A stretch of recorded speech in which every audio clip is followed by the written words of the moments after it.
Good evening, and welcome, and thank you for taking part in tonight's broadcast. I'd much rather be talking to you in person. Talking to a camera is getting really old. I spend most of my day in WebExes, so I'm looking very forward to coming back to school and being able to meet with everybody in person. But I'll do my best tonight to answer everybody's questions. Quite a few people have sent questions in already, and I'll be answering those. And if you have any questions while this is going on, you can type in the question box on the right-hand side of your YouTube feed. I'm going to start tonight with just a few thank yous. First to Tony, Adam, and Darlene in our tech department. Without them, we would be in trouble. Nothing would be happening. Our kids are able to connect with them if they have problems. Our parents are, and they've actually set this broadcast up for us tonight. So big thank you to them.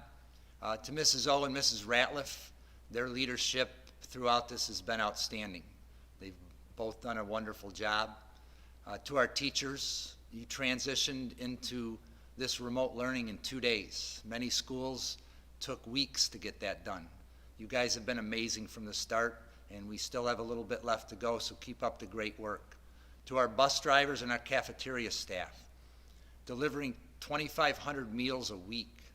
We couldn't have done this without you. We are helping our families, and it's an amazing thing. And our essential employees in the building, and there's only a few, but they come every day, and most of the time they're doing their job and someone else's job and making things work for us. So a big thank you to them as well. And most importantly, thank you to our families and our students. You were thrust into a situation that was impossible for you to be prepared for. I heard people say in the beginning, we're all in the same boat. Well, that's not true. We're all in the same storm, but we're not all in the same boat. Some families have just one student, some have multiple students in multiple grades. Some are having to work extra hours, getting home late and trying to be a teacher. Some are working from home and trying to do their job and at the same time be a teacher. And we ask, whatever your situation is, just do your best. I've asked the teachers to be compassionate and not judge, and because everybody's not in the same boat. So just keep doing what you're doing, and we'll all come through this and at the end be stronger. So I'm going to start with answering the questions that came in from the public. So our first question was, are cafeteria balances going to be kept and rolled over to next year? So the answer to that is yes. We'll do that for everyone except for seniors. We will refund the money for seniors, and of course anybody that's left our district, we will refund that money as well. But anybody that's staying here, those will be rolled over to next year. Second question is, why can't teachers use the same online platform? So we use Canvas and Google Classroom as our two platforms mainly. And had we known that this was going to happen, it certainly would have been convenient for our parents to have just one platform. But most of our students are comfortable with both, and it made sense for our teachers to use the platform that they were using at the end of the third quarter. So it made it easier for our students. So that's why we have both right now. Next question, are 8th graders going to have advanced classes next year? The answer to that is yes. We will be accelerating again next year in math, science, and Spanish. Apologize for my clicker. Are there plans for returning students' belongings from their lockers and rooms? There'll be some information coming out on this soon. What we plan to do is to send a lot of it home on buses on Wednesday. And anything we can't send home, if the bag is too big or if something's too large to do that, we'll get a hold of people and you'll have to come and pick it up at school, and we'll make arrangements for that for you. Next question, is the school working on a plan for safely opening in the fall regarding testing, distancing, etc.? So we've been making plans to come back to school right from the beginning of this pause.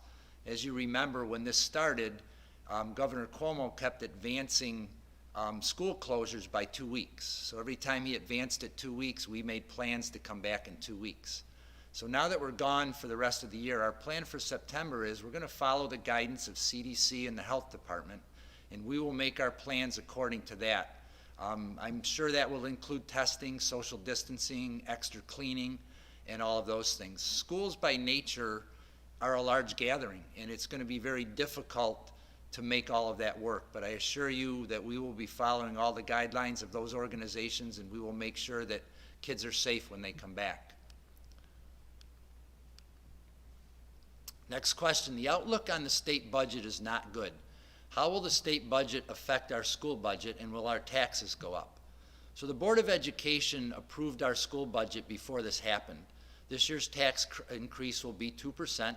That's not going to change regardless of what happens with the state budget. The thing that is going to be a little bit different is we're going to be voting on June 9th, and everybody is going to be voting with an absentee ballot. So you're going to be getting a postcard in the mail. It'll explain everything, and some of you may have already gotten this. It's going to explain everything that you're going to do. You're going to be getting a ballot and an envelope to return that ballot.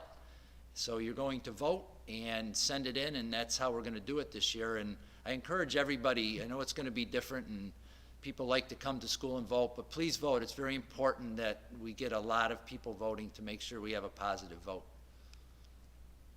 Next question, why are some schools giving students 100 for their grade while Copenhagen is not changing the way they grade? So this is a really difficult question and very broad to explain, and I'm not going to try to on here. All I can say is if students are doing their best, their grade point average is going to be as good or better than when we left. It's not going to get worse. We are not going to hurt any student. And I've spoken with quite a few parents about this over the past couple of weeks, and I encourage you to give me a call if you have any questions at all. I know this is concerning for our juniors looking for scholarships and entrance into college and things like that. Please give me a call and I can talk to you in depth about why what we're doing is really good. Next question, I've heard rumors about kids going to summer school. Is that going to happen? No one's going to have to go to summer school. There was some confusion about 3 weeks ago. The governor of California said that students in California were going to come to summer school, and our governor the next day talked about summer school. He was talking about our traditional summer school where students that may have failed a class have to go to summer school, but all of our students are not going to be going to summer school. I hope that we can be back in school by then so our K-5 students can go to summer school, the summer school that we run at school, because it's a great program and I'd hate to see kids miss that.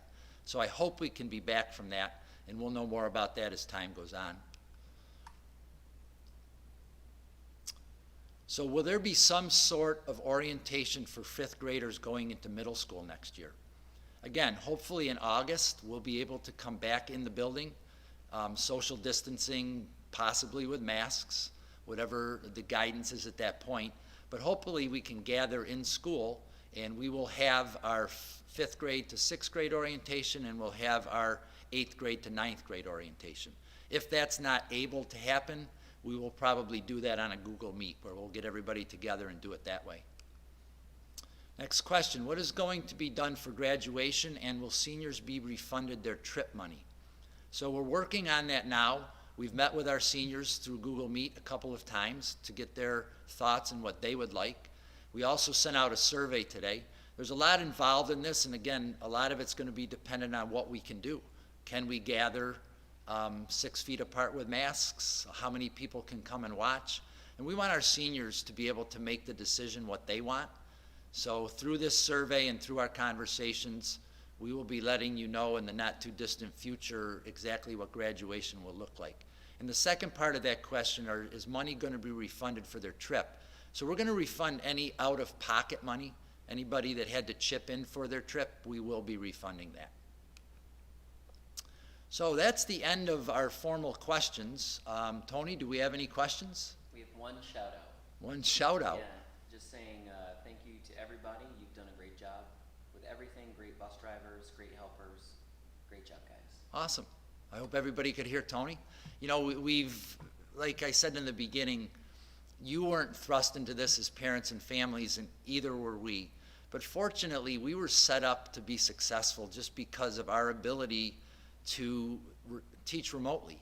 I mean, we started this many years ago with take-home devices, and our kids are very familiar with Canvas, very familiar with Google Classroom. So we were in a great position to be successful from the start. And again, about the grading piece, please call me. One of the reasons we chose to do the grade the way we are is because we can. And I really think it's good for our kids. And I, again, encourage you to call if you have any questions at all about that. So, in conclusion, if we have no more questions, again, thanks for coming to the broadcast. Please, again, don't hesitate to give me a call if you have any questions, not just about grading or about anything. I'm going to send my phone number out on Parent Square after this broadcast, and you can call me during the day, call me at night, call me on the weekend, whenever's convenient for you. Please do. If I don't answer, if it's after 8, I'll probably be sleeping. But feel free to call, leave a message, and I will get back to you in a very timely manner. So again, thanks to everybody that's been part of making this successful for us, and I hope you have a great night and stay safe.